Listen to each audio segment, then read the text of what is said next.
দেখুন, আমি এই প্রশ্নে আসবো, কিন্তু তার থেকেও বড় প্রশ্ন, বাহুবলীরা যখন নেতার বাইকের পেছনে চড়ে ঘুরে বেড়ায়, আমার পরের বক্তা রাজস্বী, কে কাকে নিয়ন্ত্রণ করবে? সুমনদা, বলার আগে আমি তোমাকে কয়েকটা তথ্য দিই।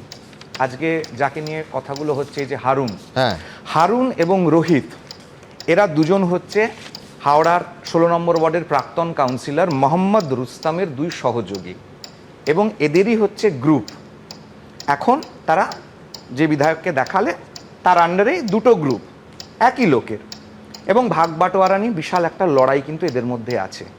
যিনি মারা গিয়েছেন, যাকে হত্যা করা হয়েছে, মাস 3-4 আগে হাওড়াতে অ্যান্টি গাঁজা এর বিরুদ্ধে যে আন্দোলনটা চলছে, উনি তার অংশ একজন, এবং উনি তার প্রতিবাদ করছেন।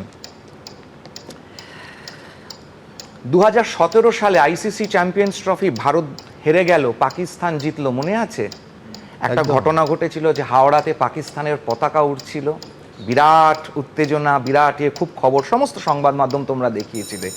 সেই পাকিস্তানের পতাকা ওড়ানোর পেছনে মূল যে লোকটি ছিল, তার নাম হচ্ছে হারুন।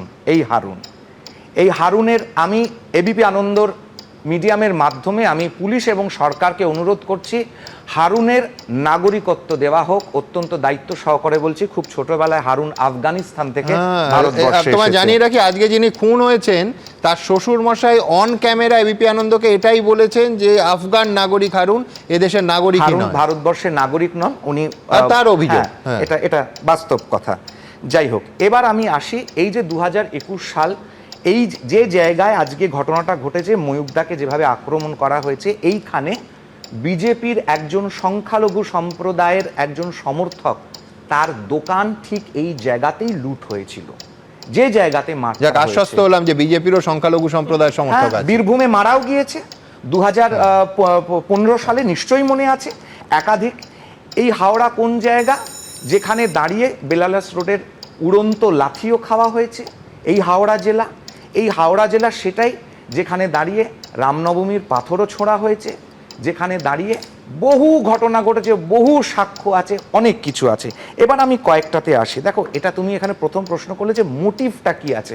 আমি মনস্তত্ত্ববিদ নই, আমি জানি না, তবে রাজনৈতিক ক্ষেত্রে একটা যে ইন্টিমিডেশন এবং সিম্বলিজমের যে প্রক্রিয়াটা আছে, যার মাধ্যমে ভোট আসছে, একটা ভয়ের বাতাবরণ সৃষ্টি করতে হবে, একটা সাইকোলজিক্যাল ফিয়ার, এটাকে ইমবাইব করতে হবে, এই প্র্যাকটিসটাতেই যাচ্ছে। আজকে এখানে বকটুইয়ের কথা বললেন তৃণমূলের মুখপাত্র। বকটুইয়ে যখন মমতা বন্দ্যোপাধ্যায় পৌঁছেছিলেন, প্রত্যেকটা সংবাদ মাধ্যমের বুমের মাধ্যমে কিছু শব্দ আমরা মুখ্যমন্ত্রী শুনতে পেয়েছিলাম, ঘটনাটাকে সুচপুরের মতন সাজাও। এটা মুখ্যমন্ত্রীর অন ক্যামেরা বক্তব্য ছিল। তার আগে কি বক্তব্য ছিল? যে টিভি ব্লাস্ট করে একটা দুর্ঘটনা ঘটে গেছে। না, ওটা ছিল অনুব্রত মণ্ডলের বক্তব্য। এই এবিপি আনন্দেই ফোন ইন দিয়ে বলেছিলেন যে কোনো বিস্ফোরণ হয়নি, টেলিভিশন ব্লাস্ট করেছে অনুব্রত মণ্ডল। আচ্ছা, একটু আগে কেসের ডিটেলস বলা হলো। আচ্ছা, আমরা কেসের ডিটেলস বলেছেন, খুব ভালো। আমরা ভবিতব্য এই কেসের অপেক্ষায় থাকব। এটা কি প্রমাণ অভাবে নিঃশর্ত মুক্তি পেলেন এই রায় বেরোবে?